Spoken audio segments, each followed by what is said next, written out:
Hello दोस्तों, एकलव्य अकादमी में आप सबका स्वागत है।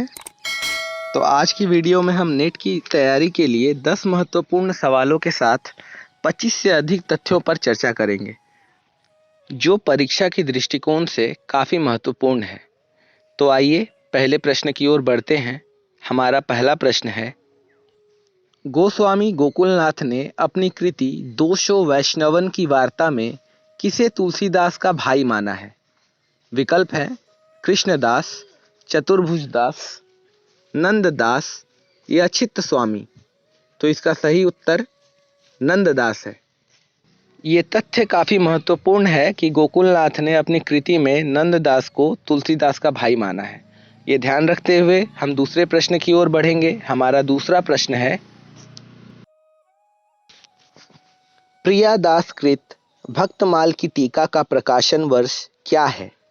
विकल्प हैं 1710, 1711, 1712 या फिर 1713। तो इसका सही जवाब है 1712। हम ध्यान रखेंगे कि प्रियादास ने भक्तमाल की टीका की रचना जो है वो 1712 ईस्वी में की थी। अब हम अगला प्रश्न देखेंगे।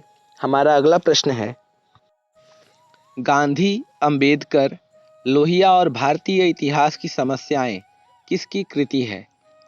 विकल्प हैं केदारनाथ अग्रवाल, रामविलास शर्मा, नरेंद्र शर्मा या नामवर सिंह। इसका सही उत्तर रामविलास शर्मा होगा।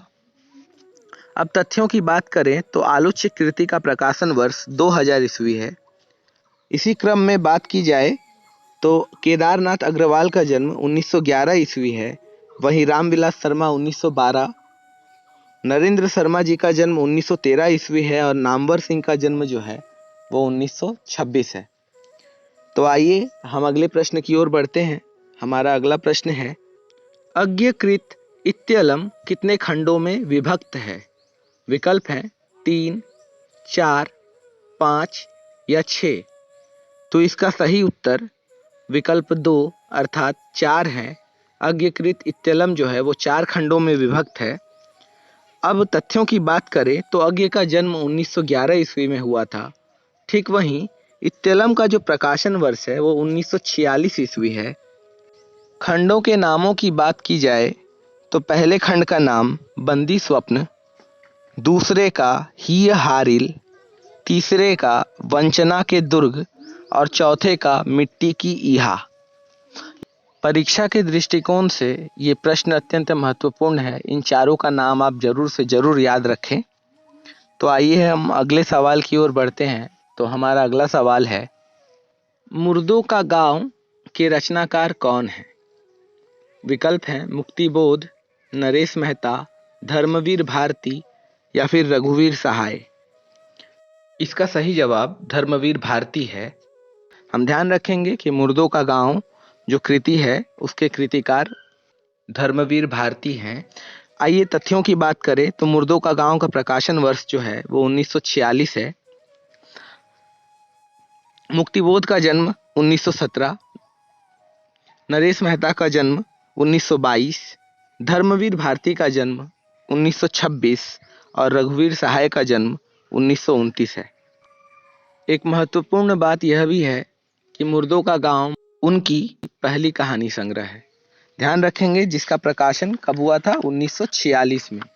तो आइए हम अगले प्रश्न की ओर बढ़ते हैं। हमारा अगला प्रश्न है, संपत्ति शास्त्र जिसका प्रकाशन 1908 है किसकी कृति है? विकल्प है हजारी प्रसाद द्विवेदी, महावीर प्रसाद द्विवेदी, बाल मुकुंद गुप्त या मुकुटधर पांडे। इसका सही उत्तर महावीर प्रसाद द्विवेदी है। अब तथ्यों की बात करें तो हजारी प्रसाद द्विवेदी का जन्म 1907 में, महावीर प्रसाद द्विवेदी का जन्म 1864 में, बाल मुकुंद गुप्त का जन्म 1865 में ठीक इसके एक वर्ष बाद, और मुकुटधर पांडे का जो जन्म है वो 1895 में है। तो आइए हम 7वें सवाल की ओर बढ़ते हैं। हमारा 7वां सवाल है, तुलसीदास की किस कृति को रामश्लाका कहा जाता है? विकल्प है जानकी मंगल, दोहावली, रामाज्ञा प्रश्नावली, कवितावली। तो इसका सही जवाब रामाज्ञा प्रश्नावली है। अब अगर तथ्यों की बात करें तो जानकी मंगल का जो प्रकाशन वर्ष है वो 1582 ईस्वी है, जबकि दोहावली 1583 में प्रकाशित है, ठीक इसके एक वर्ष बाद। और रामाज्ञा प्रश्नावली जो है वो 1612 की कृति है, और कवितावली भी जो है वो 1612 की ही रचना है। तो हम ध्यान रखेंगे जानकी मंगल 1582, दोहावली ठीक इसके एक वर्ष बाद प्रकाशित होता है 1583, रामाज्ञा प्रश्नावली 1612 और कवितावली भी 1612। तो आइए हम 8वें सवाल की ओर बढ़ते हैं। हमारा 8वां सवाल है, भारतेंदु कृत बकरी विलाप का प्रकाशन वर्ष क्या है? विकल्प हैं 1928, 1930, 1931 या फिर 1933। तो इसका सही उत्तर 1931 है। अर्थात भारतेंदु की जो कृति है बकरी विलाप, उसका प्रकाशन 1931 वर्ष में हुआ था। और स्वयं भारतेंदु की बात करें तो भारतेंदु का जन्म जो है वो 1850 में हुआ था। तो इन्हीं तथ्यों के साथ हम अगले सवाल की ओर बढ़ेंगे। हमारा अगला सवाल है, राम स्वरूप चतुर्वेदी ने किस रचना को एक बड़े कलाकार की स्केच बुक कहा है? विकल्प हैं चांद का मुंह टेढ़ा है, एक साहित्यिक की डायरी, काठ का सपना या भूरी भूरी खाक धूल। तो इसका सही विकल्प जो है वो चांद का मुंह टेढ़ा है। तथ्यों की बात करें तो चांद का मुंह टेढ़ा है का लेखक मुक्तिबोध हैं, और इसका प्रकाशन वर्ष उनकी मृत्यु के उपरांत अर्थात 1964 ईस्वी में हुआ था। एक साहित्यिक की डायरी का प्रकाशन 1965 है, काठ का सपना का प्रकाशन 1967 है, और भूरी भूरी खाक धूल का प्रकाशन 1980 ईस्वी है। इन्हीं तथ्यों को ध्यान में रखते हुए हम फिर अगले सवाल की ओर बढ़ेंगे। हमारा अगला सवाल है, हिंदी नवरत्न में कवियों की समालोचना का सूत्रपात हुआ, उक्त पंक्ति किसने कहा? विकल्प है मिश्र बंधु, श्याम सुंदर दास, शुक्ल या महावीर प्रसाद द्विवेदी। तो इसका सही उत्तर जो है वो है श्याम सुंदर दास। अब तथ्यों की बात करें तो मिश्र बंधु का जन्म 1873 ईस्वी में हुआ था। ठीक इसके 2 वर्ष बाद अर्थात 1875 में श्याम सुंदर दास का जन्म होता है।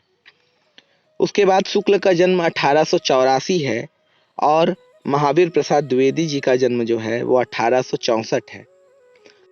इसी के साथ मॉक टेस्ट 3 का यहाँ पर अंत होता है। जैसा कि आप सबको पता है कि कल NTA नेट का रिज़ल्ट आया हुआ था, और जिन जिन अभ्यर्थियों का उसमें चयन हो गया है उनको बहुत बहुत बधाई। और जो विद्यार्थी जो हैं अभी तक चयनित नहीं हो पाए हैं उनको भविष्य के लिए बहुत बहुत शुभकामनाएं। खूब पढ़ें, खूब लिखें और JRF के साथ उत्तीर्ण करें।